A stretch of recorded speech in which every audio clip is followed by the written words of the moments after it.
মিথ্যা করে বলে দিলাম, কাটছাঁট করে বলে দিলাম। কোরআনে লেখা আছে নাকি মুসলমান তুমি যেখানে পাবে অমুসলমান, যেখানে পাও সেখানে ওদেরকে কোপাও। কোরআনে লেখা আছে।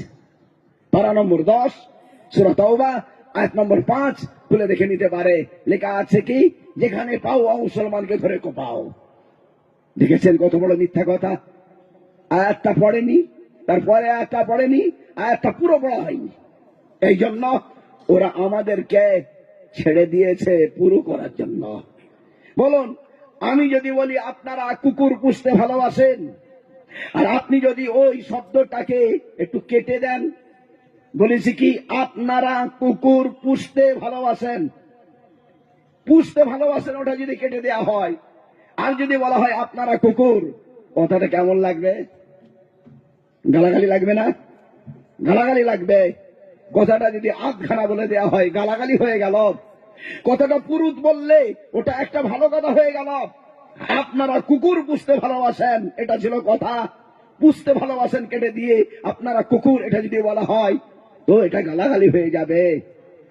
ইসলামের কোরআনের কথাটা পুরোটা বলতে হবে, কথার পরে আগে পরেটাও দেখতে হবে। কোরআন শরীফে রুকু আছে, রুকু তার মানে হলো কতগুলো কথার মধ্যে একটা প্যারাগ্রাফ আছে। প্যারাগ্রাফ মানে হলো কতগুলো কথার বন্ধন, তারপরে আবার কতগুলো কথার বন্ধন, এইভাবে ওকে বলা হয় প্যারাগ্রাফ। তো যেখানে রুকু আছে, রুকুর আগের কথাটা বলে দিলে তো ছাড়লেন হবে না, পরেরটাও তো দেখতে হবে, পুরোটা আয়াতটা তো দেখতে হবে। যেখানে বলা আছে যেখানে পাও সেখানে কোপাও, ওটা জিহাদের ময়দান। তারপরে ওখানে লেখা আছে ফাইজান সালাকাল আশহুরুল হুরুম, যখন পবিত্র মাস অতিক্রম হবে।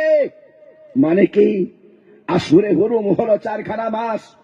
ওই 4খানা মাসে তোমরা কারো উপরে আক্রমণ করবে না। কেউ যদি তোমাদের উপরে আক্রমণ করে তুমি মার খাবে, উত্তর দিতে পারবে না, কারণ এই মাসটা পবিত্র, এই মাসে যুদ্ধ করা হারাম। এই জন্য ওর নাম রয়েছে মুহাররম। মুহাররম মানে হলো হারাম, হারাম মানে হলো নিষিদ্ধ, নিষিদ্ধ মানে হলো এই মাসে তুমি যুদ্ধ করবে না। ওরা যদি মারে তবুও তুমি মার খাবে। কতদিন? রজব দ্বিতীয় মাস, আগে জিলহিজ্জা, তার আগে জিলকাদা, তবে 4খানা মাস তুমি মার খাও, আর কোনো উত্তর দিতে পারবে না। পবিত্রতা বজায় রাখো, মুসলমানকে পবিত্রতা বজায় রাখো বলে আটকে দেয়া হলো। এতে যদি ওরা থেমে যায় তো খুব ভালো। বলুন, এবারে 4 মাস ধরে মুসলমান মার খেল, কোনো উত্তর দিল না আল্লাহর আদেশ পবিত্রতা বজায় রাখার জন্য, তারপরে মুসলমান তো শেষ হয়ে যাবে। এই জন্য অবশেষে আল্লাহ তাআলা বলে দিলেন, 5 মাস যখন আমার পবিত্রতা বজায় করেছ, এটাও তখনও রোখেনি, এবার তোমরা তবে কি করো, যেখানে পাও সেখানে কোপাও। এই আয়াতটা পুরো হলো, কিন্তু তারপরে আরো একটা আয়াত আছে, ওটা জিহাদের ময়দান শেষ হয়ে গেল। জিহাদে প্রথমে তুমি মার খেলে 4 মাস, আল্লাহর আদেশ পবিত্রতা বজায় করার জন্য তুমি তাকে উত্তর দিলে না, অবশেষে তুমি যেখানে পেলে সেখানে মারলে, ওটা ময়দান জিহাদ। জিহাদের ময়দান ছাড়া অন্য কোন জায়গায় তুমি যুদ্ধ করতে পারবে না। তোমার বাড়িতে এখন নিরাপত্তা, পাশাপাশি গ্রাম আছে, পাশাপাশি পাড়া আছে, মুসলমান একসঙ্গে যাতায়াত আছে। কোন যদি অমুসলমান তোমার বাড়িতে আসে, পারা নম্বর ওই 10 সূরা তাওবার আয়াত নম্বর 6টা দেখুন। আল্লাহ তাআলা বলেন, وَإِنْ أَحَدٌ مِّنَ الْمُشْرِكِينَ اسْتَجَارَكَ فَأَجِرْهُ, কোন পথলিক যদি তোমার কাছে আসে আশ্রয় নিতে, তবে তুমি তাকে আশ্রয় দান করো, নিরাপত্তা দান করবে। খবরদার, খবরদার, এই জায়গায় তুমি গাদ্দারি করতে পারবে না। ওটা জিহাদের ময়দান ছিল, মার খেয়েছো, পাল্টা উত্তর দিয়েছো, কিন্তু এবারে জিহাদের ময়দান শেষ হয়েছে। পরের আয়াতটা এটা পড়ে না, মিথ্যা করে বলে দেয়। পরের আয়াতে আছে ওয়াইন আহাদুম মিনাল মুশরিকিনা ইস্তাজারাকা ফাজির, ও মুসলমান যদি আসে নিরাপত্তা নিতে, তবে তুমি নিরাপত্তা দান করো, হাত্তা ইয়াসমা কালাম আল্লাহ, যাতে করে আল্লাহর কথা সে শুনতে পায়।